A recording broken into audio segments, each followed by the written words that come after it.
우리가 욥기 말씀을 계속적으로 보고 있는데 오늘은 20장과 21장의 내용이 계속적으로 이어지는 내용입니다. 그래서 20장과 21장은 이 소발의 제2차 변론과 욥의 반박을 다루고 있습니다.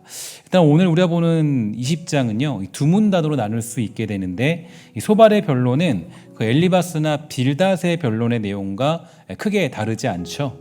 욥의 세 친구들이 제2차 변론에서 주장하는 핵심은 이 악인은 멸망한다라는 그런 주장과 논리를 가지고 욥과 대화 중에 있습니다.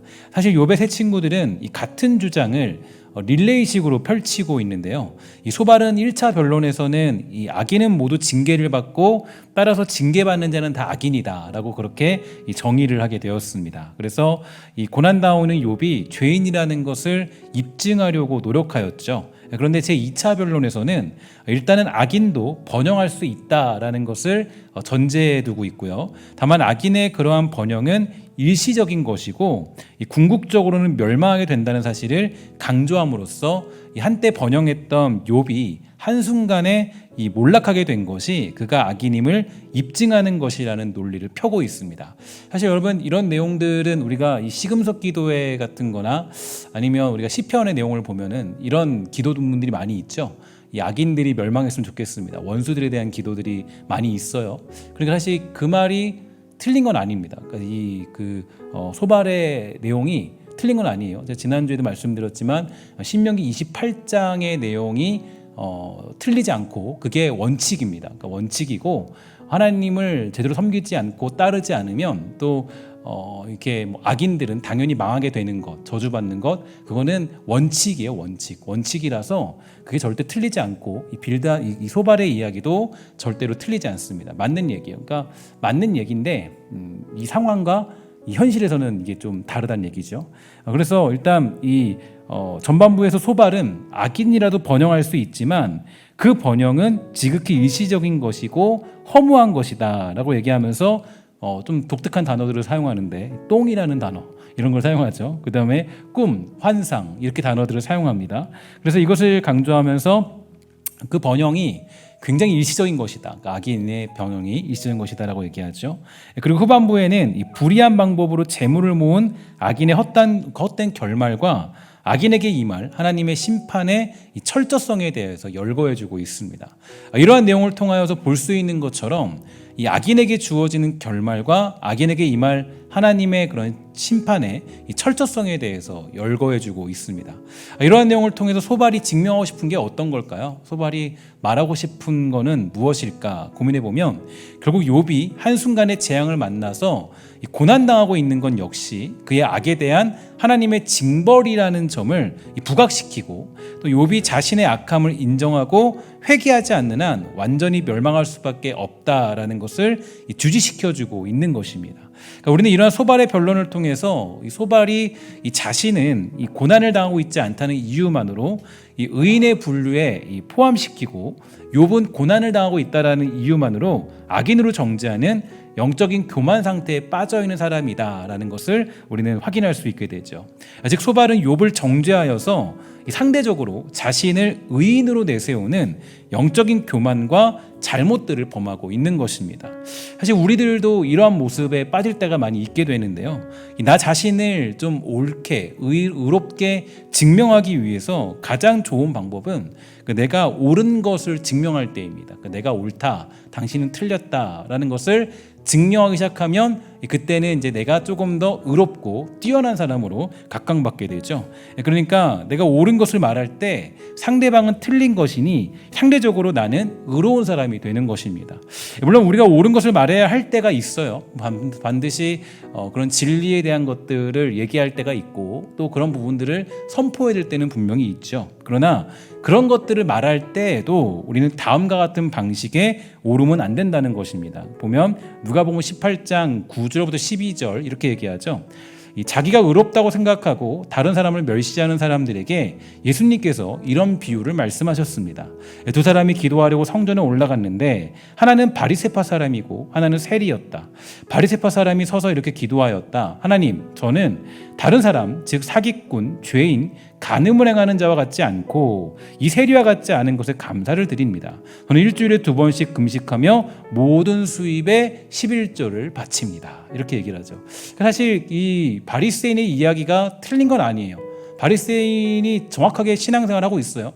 근데 이런 식의 자기의 오름은 성경이 인정하지 않는다. 이런 식으로 자기의 오름을 증명하는 것은 주님께서 절대로 인정하지 않는다라는 것을 알 수가 있습니다. 그래서 우리가 만약에 이러한 모습을 버리지 않는다면 욥의 친구들이 하나님으로부터 책망을 들었던 것처럼 이 바리새인들이 주님으로부터 이 책망을 들었던 것처럼 우리 또한 하나님의 준엄한 이 책망을 피하지 못하게 되는 것입니다. 그러므로 우리는 이 자신이 할 수 있다면, 우리가 할 수 있다면 이게 좀 유익한 것 같아요. 그러니까 제가 방법을 고민해 보면서 이게 할 수 있다면 이 자신의 오름을 증명하기 위해 하는 일을 하지 않는 것이 이게 좀 어떻게 들리는지 모르겠지만, 그러니까 나의 오름을 증명하기 위해서 뭔가 하는 일을 하지 않는 것이 인간의 본성상 더 유익하다고 볼 수 있습니다. 그러니까 내가 오름을 증명할 수도 있어요. 근데 이제 그러니까 나의 오름을 증명하기 위해서 어떤 일을 하는 것을 하지 않는 게 조금 더 이제 신앙생활하는데 좀 더 유익하다. 이유가 있죠. 왜냐하면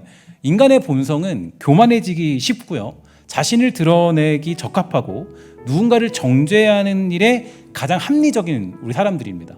사람이란 존재는 사실 그래요. 그러니까 우리가 악한 일을 저지르기에 가장 합당한 존재죠. 그러니까 우리가 무엇을 해도 악한 일을 더 많이 즐겨하고 악한 일이 조금 더 가깝게 우리에게 사용되고 있는 게 우리들의 모습들입니다. 그래서 제가 한 책에서 너무 재밌게 본 말인데, 그 책에 보면은 그 연구가가 이렇게 얘기를 해요.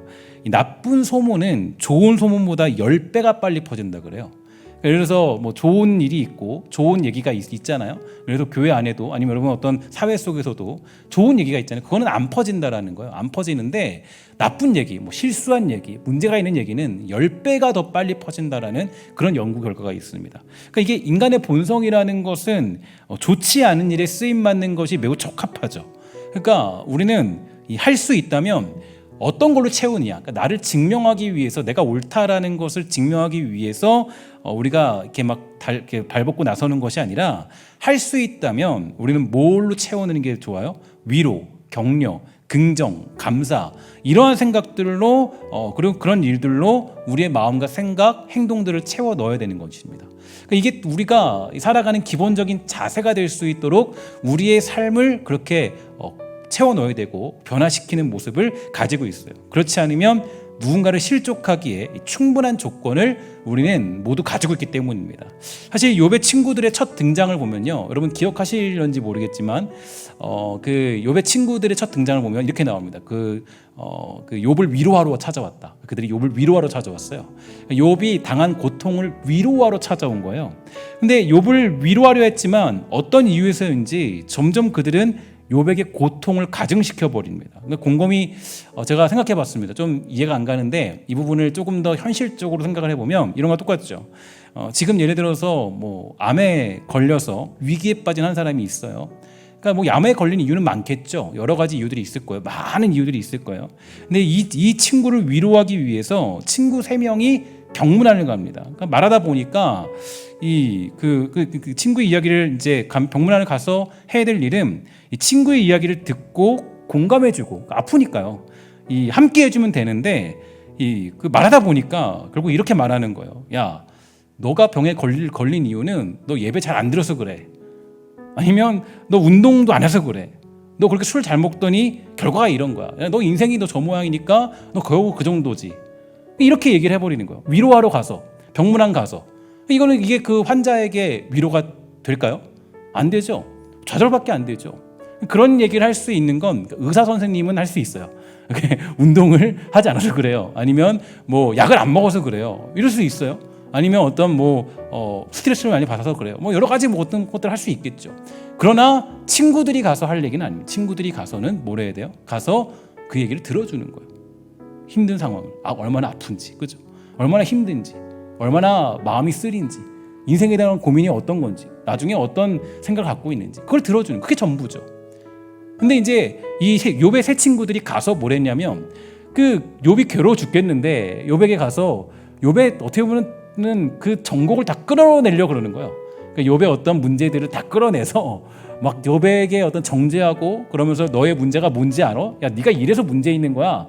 이런 식으로 이제 욥을 몰아가고 있는 거죠. 그러니까 이게 말이 안 되는 얘기예요. 그러니까 어떤 도움도 되지 않는 겁니다. 도움이 전혀 되지 않아요. 욥의 세 친구들은 욥에게는 도움이 되지 않았다. 물론 결과론적으로는 하나님께서 섭리 가운데 욥을 아주 큰 신앙의 길로 인도하셨지만 개인적으로 욥에 대한 어떤 것들을 살펴봤을 때 욥의 친구들은 아무런 유익이 되는 일을 하지 못했고 욥의 친구들은 욥을 고통을 가중시키는 존재가 되고 말았다. 이렇게 볼 수가 있는 것입니다. 그래서 여러분 그 친구라는 존재는 같이 있어주면 되는 겁니다. 그런데 그게 어디 쉽겠습니까? 우리가 말하다 보면 우리의 모습은요, 아까도 말씀드렸지만 죄를 짓게 더 편한 존재들이에요. 그래서 요즘 야고보서에 보면 야고보서는 그렇게 얘기하죠. 야, 너 그렇게 말할 거면 입 닫고 살아라. 이렇게 얘기를 하잖아요. 저 그렇게 말할 거면 차라리 입을 닫고 살아 라고 얘기하는 게 야고보 기자가 하는 이야기입니다. 그러니까 누군가에게 만약에 충고를 하고 싶고 어떤 누군가에게 어떤 그런 좀 좋은 길을 제시하기 위해서는 다음의 말씀을 반드시 기억해야 돼요. 여러분 갈라디아서 6장 1절입니다. 함께 읽도록 하겠습니다. 시작. 형제들아, 사람이 만일 무슨 범죄한 일이 드러나거든 신령한 너희는 온유한 심령으로 그러한 자를 바로잡고 너 자신을 살펴보아 너도 시험을 받을까 두려워하라. 아멘. 그러니까 뭐라 그래요? 범죄한 일이 드러나거든요. 범죄한 일. 그러니까 웬만하면 다른 건 참아라. 다른 거는 참고 범죄한 일이 드러나면 너가 신령한 너희는 뭐예요? 온유한 심령으로. 온유한 심령이라는 거 여러분 온유에 대해서 제가 모세를 통해서 설명을 드렸죠. 아마 기억이 나실 것 같아요. 그러니까 온유한 심령으로 그러한 자를 바로 잡고 그 다음에 살펴볼 것이 나 자신이라는 거예요. 그러니까 그렇게 생각해서 누군가에게 충고와 어떤 누군가에게 어떤 메시지를 전달할 필요가 있다. 그렇지 않으면 아예 하지 마라. 범죄한 일이 드러나지 않았다면 그거 가지고 그 전에 만약 범죄한 일이 드러났다면 이렇게 얘기하는 거예요. 근데 범죄한 일이 드러나지 않으면 그렇게 얘기하지 마라. 이게 바로 성경이 가르치는 내용이에요. 그래서 여러분 그 소자 하나를 실족시키면 마치 연자맷돌을 메고 가는 것과 똑같다라고 얘기하잖아요. 그러니까 이게 실족시키는 부분에 대해선 그 성경에서는 굉장히 강력하게 이제 그게 문제가 있는 것이고 그렇게 할 수 없다라고 성경은 우리에게 알려주고 있는 겁니다. 그래서 여러분 어떤 충고나 아니 어떤 것들을 하기 전에는 언제나 어떤 마음을 품으려면은 갈라디아서 6장 1절을 마음에 품고 우리가 이렇게 할 수 있는가 이거를 하고 그 다음에 그 얘기를 감당해야 된다는 거죠. 이게 굉장히 우리에게는 만만치 않은 싸움이 됩니다. 그래서 이게 이런 마음이 아니라면 하지 않는 게 낫다라는 게 성경이 얘기하는 아주 단호한 그런 내용이 됩니다. 이런 면에서 조금 이 부분을 좀 강력하게 우리가 살아가는 삶의 방식으로 좀 설명을 해야 될 텐데 이 설명하기 위해서 이 생각해 보아야 될 것이 바로 이 원수에 대한 문제입니다. 이거를 해석을 하면 원수에 대한 문제를 해석을 하면 우리가 왜 이렇게 해야 되는지를 알 수가 있게 되는데요. 일단 이 성경이 제시하는 원수에 대한 정의를 좀 살펴봤으면 좋겠는데요. 그러니까 원수를 어떻게 대하라고 강조하고 있고 원수를 어떻게 우리가 사랑할 수 있느냐 이 부분이 가장 큰 문제잖아요. 이게 해결되면 사실 이런 부분들이 조금 더 여러분들이 좀 쉽게 삶의 부분에서 해결될 수 있을 거예요. 그래서 원수에 대해서 우리는 어떻게 나의 마음과 영과 또 삶에서 대처를 해야 되는가 성경이 제시하는 것들을 좀 살펴보도록 할게요. 일단 첫 번째로 이 아브라함에 관한 이야기를 보면 그 원수에 대한 정의가 잘 나타납니다. 아브라함은 하나님의 부르심을 따라서 알지 못하는 땅을 향해 나아갔습니다. 그때 많은 사람들이 함께 했지만 그 중에서도 이 아브라함이 가장 의지하고 싶은 한 사람이 있었죠. 누굽니까? 조카 롯이에요. 그러니까 롯이에요. 그러니까 롯이 가장 그 아브라함에게는 소중한 존재였고 아브라함에게는 가장 의지할 만한 그런 동역자였습니다. 롯은 출발할 때부터 함께했고 유일한 혈육으로서 그와 함께 동행하기에 충분한 사람이었죠. 그러나 어떤 일이 벌어집니까? 이제 그들에게 재물이 많아지고 좀 먹을 것이 좀 풍부해지니까 서로 문제가 생겨버려요. 그래서 하인들끼리 싸움이 벌어지죠. 이 문제로 인하여서 결국 갈라지게 되는데요. 그리고 이제 가야 할 길을 서로 정하게 됩니다. 그때 아브라함이 롯에게 이렇게 말하죠. 창세기 13장 8절. 아브라함이 롯에게 이르되 우리는 한 친족이라 나나 너나 내 목자나 서로 다투게 하지 말자. 내 앞에 온 땅이 있지 아니하냐. 나를 떠나가라. 내가 좌하면 나는 우하고 내가 우하면 나는 좌하리라. 그럼 이 말이 멋있죠. 멋있어 보이죠. 근데 사실은 이 말을 우리말로 풀면 다시 보지 말자 이 얘기거든요. 그러니까 왜냐면 너는 좌하면 난 우한다. 이게 뭐예요? 다시 보지 말자는 거예요. 여러분 이게 형제끼리 갈라지면 더 무섭잖아요. 그러니까 이게 사실 이거를 우리말로 표현하면은 너 다시 보지 말자. 다시 만나지 말자. 그러니까 너가 절로 가면 나 절로 갈게. 이게 완전히 이게 소위 말해서 뭐 척진다 그러나요? 거의 이렇게 되는 상황이에요. 그러니까 근데 더 조금 괘씸한 일이 있죠. 롯이 이제 좀 괘씸해요. 어쨌든 롯은 이 아브라함보다 좀 이렇게 뭐 어쨌든 이 조카니까 조금 이렇게 어린 사람이라고 보면 돼요. 근데 롯이 좀 괘씸하죠. 양심이 있으면 그래도 가장 좋은 땅은 누구에게 양보해야 돼요? 아브라함에게 양보해야죠. 근데 이제 그렇게 하지 않아요. 롯은 자기가 가장 보기에 제일 좋은 땅을 딱 보고 달려가요. 물론 결과적으로는 이게 하나님의 인도하심이 있지만 일단 그 상황을 봤을 때는 이 조카 롯은 다른 데로 이제 가장 좋은 땅을 자기가 차지하고 이제 거의 그 황무지 같은 땅을 이제 그 아브라함에게 넘기죠. 그러니까 이게 완전히 이게 뒤틀어진 상황이에요. 그러니까 어떻게 보면 이 아브라함에게 롯은 버릴래야 버릴 수 없는, 그러니까 어쨌든 버릴 수밖에 없고, 또 이게 여러분 정말 아주 친한 그런 동역자가 갈라지면요 이게 아주 무섭습니다. 그러니까 무서운 거 여러분 더 잘 아실 거예요. 그러니까 이게 거의 원수지간이 된 거예요, 거의. 그런데 어떤 일이 벌어져요? 그 다음 장에 가면요, 바로 13장에 가면요, 이제 아주 큰 그 전쟁 같은 게 일어나죠. 일어났을 때 롯이 이제 포로같이 잡혀갑니다. 근데 그때 아브라함이 그 소식을 듣고 어떻게 해요? 그때 아브라함이 그 자기 하인들을 딱 이렇게 몇 명 날쌘 사람 딱 모아가지고 가서 롯을 구하죠. 그러니까 사실 분명히 앞에서는 서로 갈라졌어요. 서로 이제 원수처럼 갈라졌어요. 그런데 그 원수처럼 갈라진 롯을 구하기 위해서 그 군대와 맞서 싸웁니다. 군대와. 그 당시 군대라 그 아브라함이 데리고 있는 하인들, 날쌘 하인들 몇 명과 데려가서 싸운 거예요. 그러니까 이렇게 스파이처럼 들어가가지고 이게 사실 싸움이 되냐고요. 그런데 그 용기를 가지고 롯을 구하기 위해 달려가죠. 그뿐만이 아니죠. 이제 그 아브라함이 어떤 얘기를 들어요? 소돔과 고모라가 망한다. 이제 심판 멸망이 임할 거야. 하나님 앞에 목숨 걸고 기도해요. 하나님 앞에 기도하죠. 하나님의 뜻을 바꿔달라고 기도하는 거예요. 그러니까 이거는 사실 처음에는 분명히 갈라지면서 굉장히 좋지 않게 끝났지만 이 아브라함에게 사실 그 나타나는 모습들은 이제 그 롯을 용서하고 받아들이고 그를 위해 기도하는 자리까지 가게 되는 것을 살펴볼 수가 있게 됩니다. 그러니까 여러분 이게 조금 아주 어렴풋이 나타나는 이 원수에 관한 정의가 아브라함을 통해 나타나고 있고요. 두 번째로 우리가 살펴볼 수 있는 인물은 요셉이죠. 요셉은 그 아버지 야곱의 이 사랑을 듬뿍 받고 살았습니다. 그러나 그런 요셉을 그냥 보고 있지 않은 사람들이 있었는데 바로 그의 형제들이죠. 그 형제들은 요셉이 눈에 가시와 같았어요. 그래서 이 회의를 통해서 요셉을 죽이기로 결정하고 죽이려고 하였습니다. 하지만 형제이기에 죽이기에는 좀 그래서 애굽의 노예로 팔아버리고 아버지 야곱에게는 요셉이 죽었다라고 전달을 하죠. 그렇게 요셉은 형제들에게 너무나 무서운 일을 당했고 결국 애굽의 노예로 살아가는 그런 비참한 인생이 요셉의 모습입니다. 거기서도 여러분이 잘 아는 여러 가지 우여곡절을 당하게 되고요. 하나님이 준비하고 약속하신 대로 애굽의 총리가 되어서 흉년을 준비하는 역할을 감당하죠. 그런데 그때 요셉의 형들이 애굽 땅으로 내려옵니다. 먹을 것이 없어서 양식을 구하러 찾아온 거예요. 이때 요셉은 강력한 나라의 총리였지만 형들은 그저 양식을 구하러 온 아무것도 없는 그런 사람이었습니다.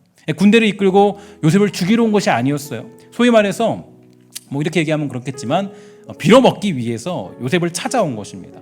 그러면 바로 이때야말로 요셉이 형들에게 복수하기에 가장 합당한 때 아니겠습니까?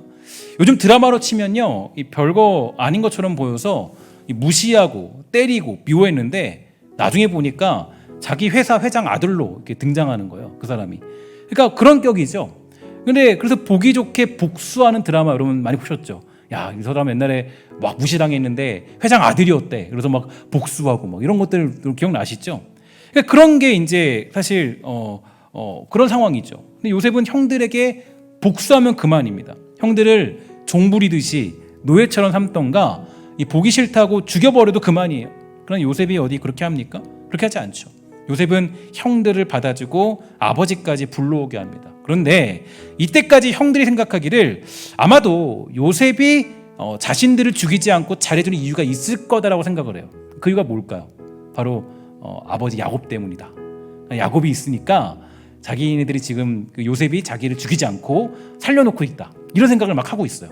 근데 나중에 그러면 창세기 49장 넘어가면 49장까지 이제 그 야곱이 그 형제들을 축복하고 그 애굽의 그 바로왕도 축복하고 하는 장면이 나오잖아요. 그 다음에 50장에 가면 어떤 일이 벌어져요? 49장 마지막 끝에서부터 나오는 게 야곱이 죽죠. 그러니까 야곱이 버팀목이었는데 야곱 때문에 자기들이 죽지 않고 지금 그 애굽 땅에 살아남았다라고 생각하고 있는데 야곱이 죽어버려요. 그러니까 이 형들이 불안한 거예요. 엄청 불안한 거. 아니 지금 야곱 때문에 지금 살아 있는데, 그러니까 이게 요셉이 나에게 복수 안 할 것 같은데, 근데 이 아버지가 죽어버렸어요. 그러면 이제 남은 건 뭐예요? 복수밖에 안 남았다. 이제 피해 복수밖에 남지 않았다. 당연히 이 생각하겠죠. 이제 우리 다 죽었다. 아버지가 죽었으니까 이제 요셉이 자기들 다 죽이겠구나. 이런 마음을 알아챈 요셉이 어떻게 합니까? 창세기 50장 일단은 그 15절 18절이면 형들의 마음이 나오죠. 형들이 이제 보면 이렇게 얘기해요. 야곱이 죽은 후에 요셉의 형들이 말했습니다. 만약 요셉이 아직도 우리를 미워하면 어떻게 하지? 우린 요셉에게 나쁜 짓을 많이 했어. 만약 요셉이 우리에게 복수를 하려 하면 어떻게 하겠지? 그래서 그들은 요셉에게 사람을 보내어서 이렇게 전하게 했습니다. 아우님의 아버지는 돌아가시기 전에 이렇게 당부하셨습니다. 너희는 못쓸 짓을 했다. 너희는 요셉에게 죄를 지었다. 요셉에게 말해서 형들을 용서해달라고 말하여라. 그러니 요셉이여 제발 우리의 잘못을 용서해 주십시오. 우리는 아우님 아버지의 하나님의 종입니다. 요셉은 이 말을 전해 듣고 울었습니다. 이 말이 사실이에요, 거짓이에요? 그죠? 사실은 이 말은 사실은 이제 이들이 형들이 어떻게 보면 이게 이제 살기 위해서 하는 변명거리밖에 되지 않습니다. 그러니까 뭐 다 알 수 없죠. 사실인지 아닌지는 다 알 수 없어요. 확실하게 다 나오진 않으니까. 어쨌든 일단 도둑이 재발거리는 상황이에요. 형들은 아버지가 죽었으니까 요셉이 자신들에게 복수할 거다라는 그런 생각을 아주 품고, 이제 세상 원리가 그러니까 논리가 그러니까 세상의 법칙이 이 복수하는 게 당연하니까요. 그러니까 누구든지 자기를 그렇게 만들었으면 여러분들 같으면 어떻게 하겠어요? 야, 그 아버지 때문에 살려뒀는데 근데 이제는 이제 그 버팀목 끝났으니까 이제 볼장 없다. 갚을만 하겠죠. 이게 우리들의 본성이잖아요. 안 그런 척 하시면 안 됩니다. 그죠? 전부 다 그렇게 하고 있다는 걸 다 알고, 저도 마찬가지 다 그렇죠. 이게 다 인간이 그래요. 근데 이때 요셉이 너무 놀라운 말을 하죠. 창세기 5장 19절 21절 함께 읽도록 하겠습니다. 시작.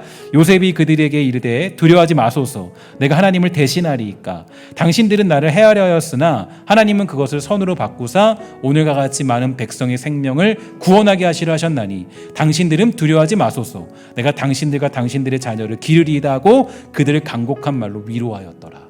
아멘. 이게 요셉의 결단이에요. 요셉의 고백이에요. 요셉은 이미 형들과 벌어진 상황을 이미 하나님께 맡긴 상태였어요. 제 생각에는 이제 제가 추측해 보기로는 요셉은 창세기를 읽어보면 요셉도 고민이 좀 많이 있었던 것 같아요. 형들을 만났을 때 고민이 좀 있었던 것 같아요. 어느 정도 고민이 있었고 처음부터 하나님께 다 맡기면서 막 그렇게 한 것다기보다는 이제 그가 아주 심히 통곡하는 장면이 몇 번 나와요. 이거는 굉장히 거기서 갈팡질팡했다는 거죠. 왜 힘들고 결정하기 어렵고 또 굉장히 그런 어떤 이 많은 고민 속에 있었다는 거죠. 그러니까 그 형들과 만나서 지내왔던 그 순간을 거의 제 생각에는 인간이니까 그 시편의 어떤 그런 고백들을 다 가지고 포함했던 그런 게 엉엉 우는 통곡 가운데 나타나는 것 같아요. 제가 한번 예전에도 창세기 설명하면서 그런 얘기를 했는데, 그러니까 그런 모습들이 있어요. 그러니까 그런 상황들 속에서 이 여러 가지 것들 상황 속에서 요셉은 하나님께 그 모든 것을 맡기게 되는 것을 알 수가 있죠. 그러니까 이 상황을 맡긴 거예요. 내가 여러분 잘 아는 것처럼 원수 갚는 것이 내게 있지 않다. 하나님께 있다. 그러니까 이거는 내가 할 일은 원수 사랑하는 거. 그리고 하나님 해결하실 줄 알고 형들을 받아들이고 그의 자녀들까지 책임지겠다라고 약속하고 있습니다. 이게 바로 원수 갚는 것을 하나님께 맡기는 모습이죠. 그래서 제가 지난주에도 말씀드렸지만 할 수 있다면 억울한 자리에 있는 게 더 나아요. 할 수 있다면 원수 갚는 자리로 가시면 안 돼요. 할 수 있다면 우리 인생은 대부분, 그리스도인의 인생은 대부분 억울한 자리에 있는 거예요. 대부분이. 왜냐하면 우리는 원수 갚는 걸 주님께 맡기는 사람이기 때문에. 그러면 그리스도인의 인생이 좀 팍팍할 수 있어요. 힘들 수 있어요. 사실은 이게 여러분 이 현실을 잘 기억하셔야 돼요.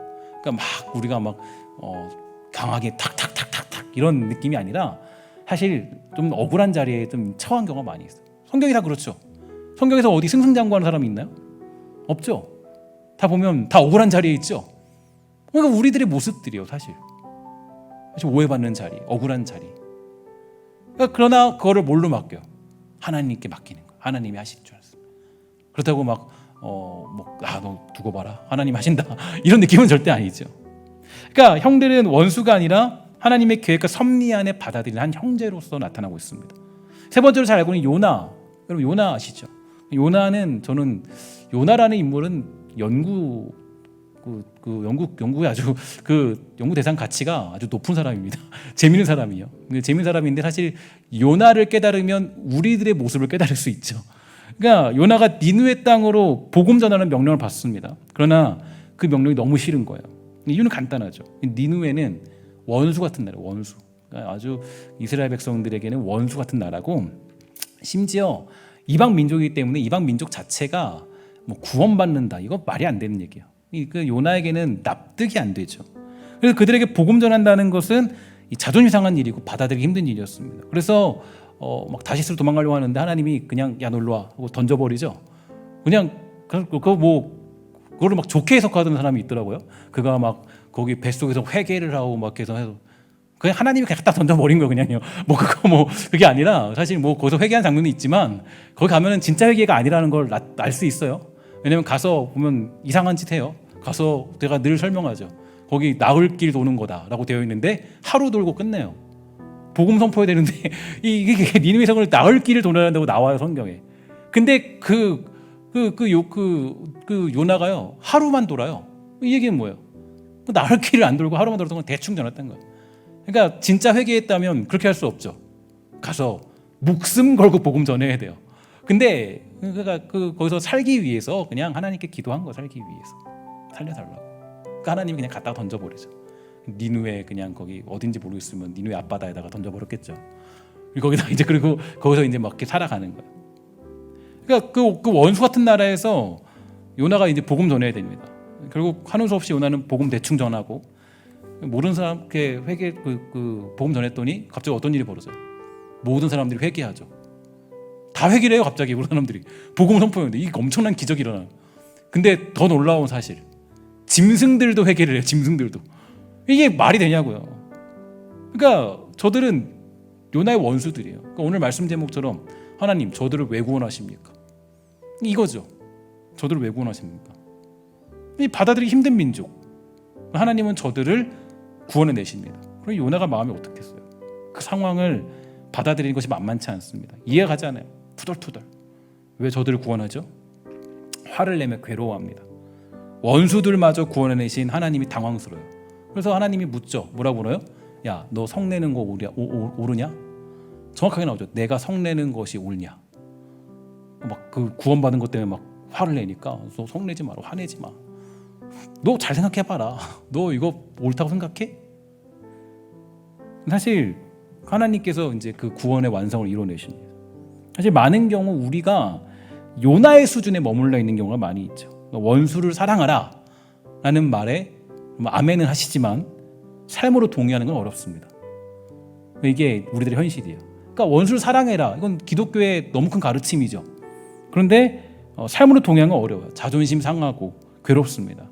왜 저런 원수를 사랑해야 되는지, 벌받아 마땅한 그런 사람을 용서해야 되는 것인지, 아니 심지어는 받아들여야 하는 것인지를 알 수가 없죠. 그러나 하나님은 우리가 그 자리에 가기를 원하십니다. 이들뿐만이 아니에요. 성경에는 많은 사람이 나오죠. 모세, 자신을 그리 욕하고 인정하지 않고 비난하고 수많은 불평과 불만으로 자신을 공격하던 백성들을 향해서 기도하는데요. 그 기도의 수준을 보면 자기를 생명책에서 지워달라고 고백합니다. 원수를 사랑하는 정도가 아니라 생명책에서 지워달라고 하는 자리까지 가죠. 신약에 보면 바울도 그래요. 바울도 동족들의 구원을 위해서는 생명책에서 지워도 괜찮다라고 기도합니다.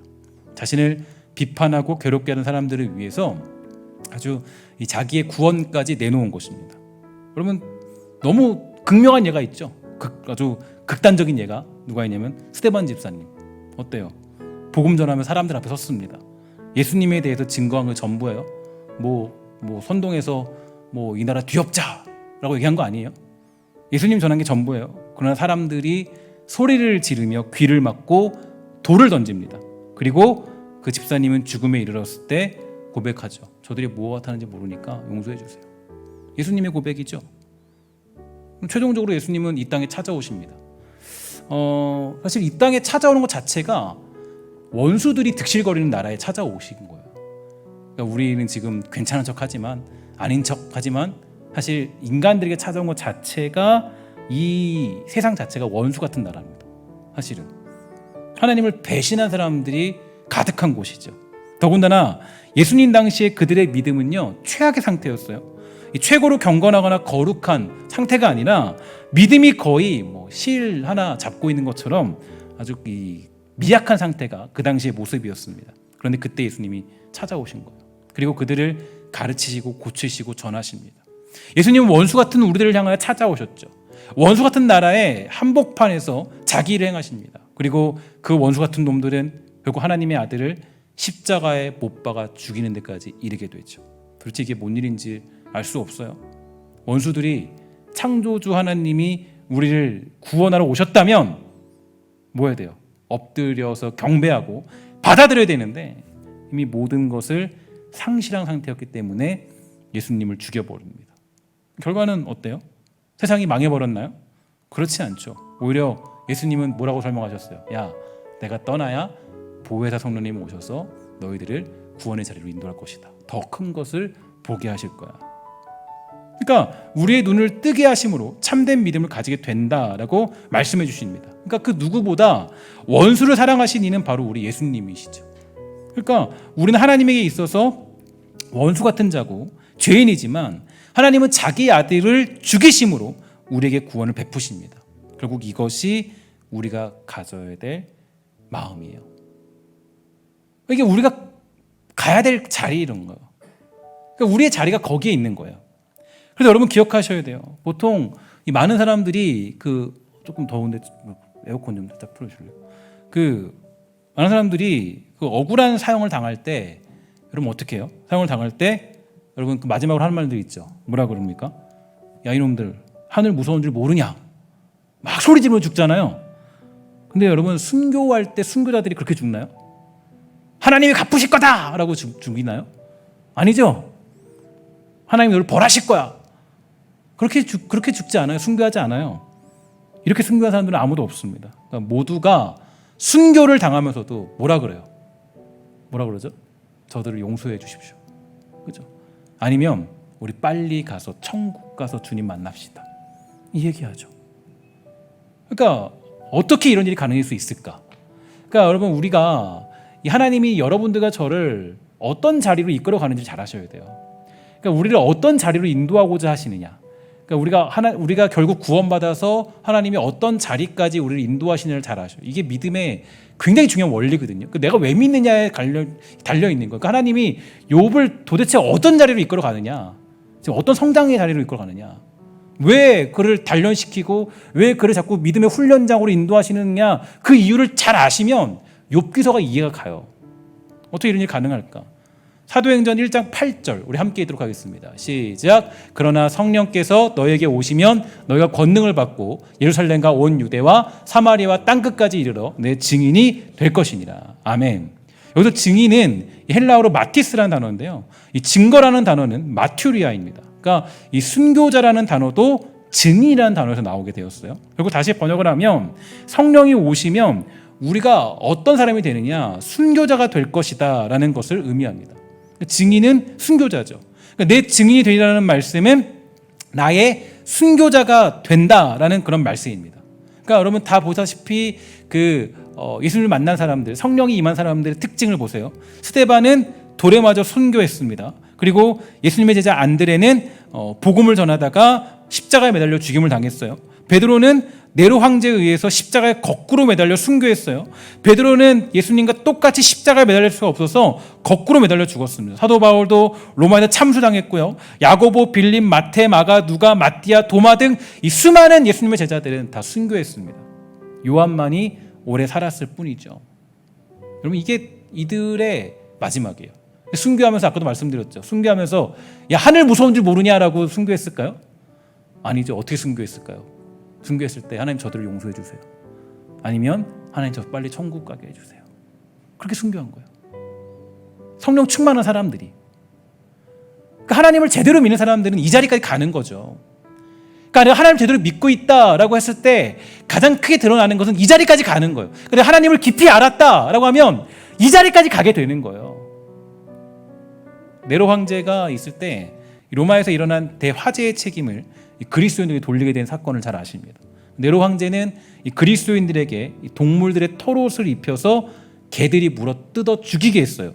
또 다른 이들은 그리스도인들의 시신을 로마 군인들이 승리하고 돌아오는 길을 밝히는 가로등처럼 사용했다는 기록도 있어요. 그러니까 이게 그 기름이 있으니까 그걸 불로 태운 거죠. 초대교회에 대한 박해는 2세기, 3세기에 집중적으로 일어났습니다. 그래서 아주 강력한 그런 이 핍박이 나오는데 여러분 그 초대교회 감독이었던 이그나티우스가 순교당하면서 7통의 편지를 남겼습니다. 그 편지의 내용에 보면요, 자신을 위해 중보해달라, 순교당하지 않도록 나를 좀 구명운동해달라 이런 기록은 없어요. 오히려 한결같이 뭐라 그러냐, 용기 있게 죽음을 맞이할 수 있도록 해달라는 기도 부탁이었어요. 이게 뭘 의미하냐면 그러니까 우리가 가야 될 자리는 결국에는 순교하는 자리라는 거예요. 그러니까 내가 죽는 자리로 가는 거예요. 하나님이 여러분들을 어디로 인도하시냐, 원수 앞에서 원수를 용서하는 자리까지 우리를 인도하신다라는 거예요. 그게 우리가 살아가는 삶의 방식이에요. 그래서 정말 이 이그나티우스는 그러니까 악한 형벌을 믿음으로 받아들였습니다. 이유가 뭘까요? 더 좋은 부활을 얻고자 했기 때문입니다. 이게 바로 성령의 능력이에요. 그러니까 우리가 성령의 능력에 대해서 오해할 때가 많이 있죠. 어떤 기적을 일으키거나 엄청나게 놀라운 일을 행하는 것이 성령의 능력이다라고 생각하지만 진짜 성령의 능력은 우리가 어떤 자리에 가는 거예요? 순교자가 되는 거예요. 그 순교자의 길은 세상을 원수같이 여기는 것이 아니라 바로 그 모든 원수들을 위해 죽을 수 있는 길을 걷는 능력을 가진 사람들이 가는 길입니다. 예수님이 십자가에서 말씀하셨죠.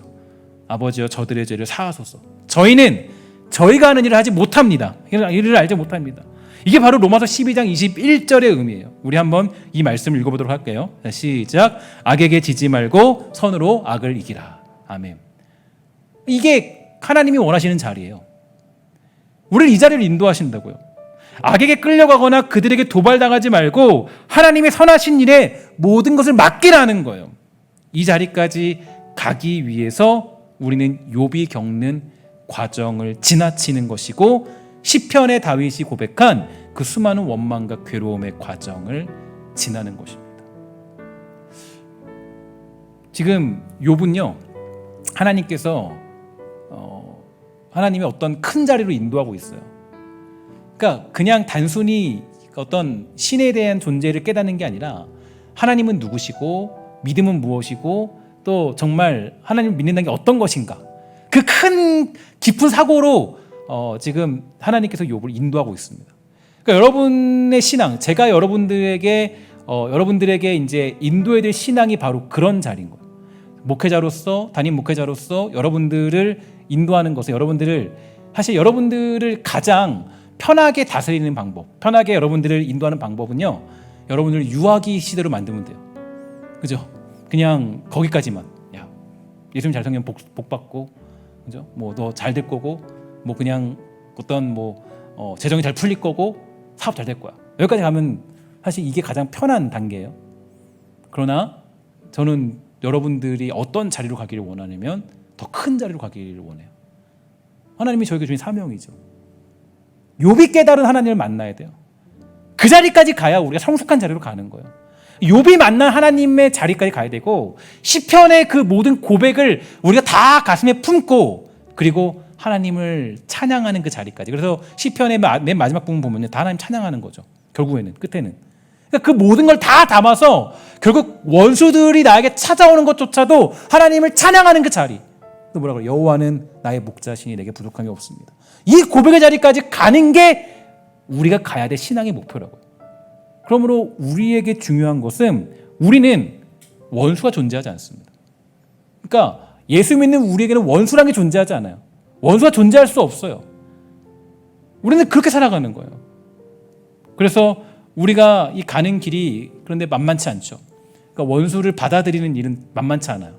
사랑하는 일은 만만치 않아요.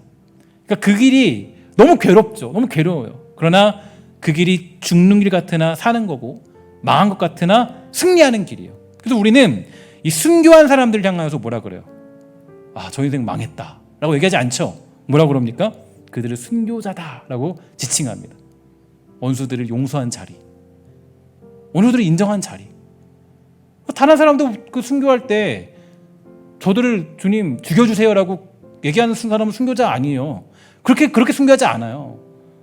순교자들은 받아들여요. 자신의 죽음을 받아들여요.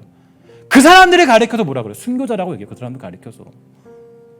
자신들에게 지금 돌을 던지고 있고 스데반 집사님이 지금 서 있는데 돌을 맞고 있는 상황에서 뭐라 그러냐면 저들을 용서해달라고 얘기하는 거예요. 그게 뭐예요? 그게 바로 우리가 가지는 순교자라는 호칭이에요. 그리고 성령이 충만해지면 우리는 그 자리로 가는 거예요. 그러니까 결국 성령 충만한 사람들은 그 원수들을 사랑하는 자리까지 가게 되는 것을 의미하는 거예요. 저들을 위해서 내 생명 내놓으면 뭐가 있어요?